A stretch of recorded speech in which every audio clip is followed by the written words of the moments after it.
ఇవాళ పాలన చేతగానటువంటి జగన్మోహన్ రెడ్డి తెచ్చినటువంటి ల్యాండ్ టైటిలింగ్ యాక్ట్ ఎంత ప్రమాదకరమో, అది ప్రజలకు ఎంత కీడు చేస్తుందో ఇవాళ రాజంపేట నియోజకవర్గం ఒంటిమిట్ట మండలం కొత్త మాధవరంలో జరిగినటువంటి ఒక కుటుంబం ఆత్మహత్య సంఘటన ద్వారా మనం తెలుసుకోవచ్చు. ల్యాండ్ టైటిలింగ్ యాక్ట్ ప్రకారం రెవెన్యూ అధికారులు ఎవరికైనా కానీ భూ యజమాన్య హక్కు ఇస్తే గనక వాటిని తిరిగి కోర్టుకెళ్ళి ప్రశ్నించే హక్కును కూడా కోల్పోయే విధంగా కేవలం వైసీపీ నాయకుల భూదాహాన్ని తీర్చడానికి మాత్రమే ఈ చట్టాన్ని తీసుకొచ్చారు. వైసీపీ నాయకులకి ప్రకృతి సంపద అయినటువంటి ల్యాండు, శాండు, వైను, మైను అన్నిటి మీద కూడా కన్నుబడింది. ఎక్కడెక్కడైతే గనక బలహీన వర్గాలకి సంబంధించినటువంటి విలువైన భూములు ఉన్నాయో అవన్నీ కూడా అధికారుల చేతిలో పెట్టుకొని వారిని రికార్డులను తారుమారు చేసి ఎంతో విధంగా వాళ్ళని క్షోభకు గురి చేసి ఆఖరికి వాళ్ళు ఆత్మహత్య చేసుకునేటటువంటి పరిస్థితికి తీసుకొచ్చారు. ఒంటిమిట్ట మండలంలో కొత్త మాధవరానికి చెందినటువంటి సుబ్బారావు గారికి కొత్తగా పడుతున్నటువంటి కడప తిరుపతి ఎక్స్ప్రెస్ హైవేని ఆనుకొని 3 ఎకరాల విలువైనటువంటి కోట్ల విలువ చేసేటటువంటి భూమి ఉంది.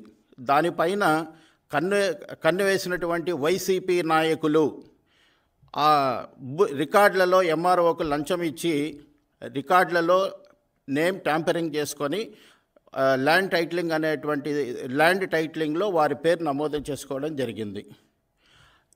దాని తర్వాత ఈ భూమిని సాగు చేసుకోవాలన్నా, భూమిని అమ్ముకోవాలన్నా కానీ వాళ్ళని ఆ భూమిలోకి ఎంటర్ చేయనీయకుండా తరచూ గొడవలు పడడం వలన ఏమీ చేయలేనటువంటి పరిస్థితుల్లో, దిక్కుదోచుకునేటువంటి పరిస్థితుల్లో ఆ కుటుంబం మొత్తం ఆత్మహత్య చేసుకున్నారు.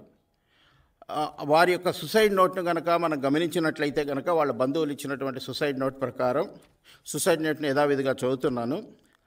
గౌరవనీయులైన జిల్లా కలెక్టర్ గారికి కొత్త మాధవరం గ్రామ వాస్తవ్యులు పాల సుబ్బారావు నమస్కరించి రాసుకున్న విన్నపము. మేము చేనేత కార్మికులం. మా నాన్న పేరుతో ఒంటిమిట్ట గ్రామ పొలం సర్వే నెంబర్ 2187/2 పేరుతో 3 ఎకరాల పొలం ఉంది. ఖాతా నెంబర్ 1712. పిఎం కిసాన్ డబ్బులు కూడా మాకు పడుతున్నవి. మేము ఇటీవల పొలం అమ్ముదామని వెళితే కట్టా శ్రావణి పేరుతో రికార్డులు ఉన్నాయని చెప్పారు. మా పేరుతో ఉండే రికార్డు వాళ్ళ పేరుతో ఎలా మారాయి, ఏ సంవత్సరంలో మారాయి? వీళ్ళపైన కఠిన చర్యలు తీసుకోవాలని ప్రార్థన. మేము ఆ పొలం పిల్లల కోసం పెట్టుకున్నాము. మా నాన్నకి కరోనా వచ్చి 4 లక్షలు ఖర్చు పెట్టాము. తమ్ముడు పెళ్ళికి 3 లక్షలు పెట్టాము. మేము ఏమి చేయాలో తెలియక చనిపోతున్నాము. మా ఇంట్లో వారికి కానీ మాకు అప్పిచ్చిన వారికి కానీ ఏమీ సంబంధం లేదు. ఇట్లు నా మరణ వాంగ్మూలము. P Subbarao, P Padma. MRO లంచం తీసుకొని మా లాంటి వాళ్లను నాశనం చెయ్యొద్దు. ఇది స్పష్టంగా చనిపోయినటువంటి వారు ఇచ్చినటువంటి మరణ వాంగ్మూలం. దీన్ని బట్టి వైసీపీ ప్రభుత్వం, వైసీపీలో నాయకులందరూ కూడా పేద ప్రజల యొక్క భూములను కూడా మిగిలించేటటువంటి పరిస్థితి లేదు.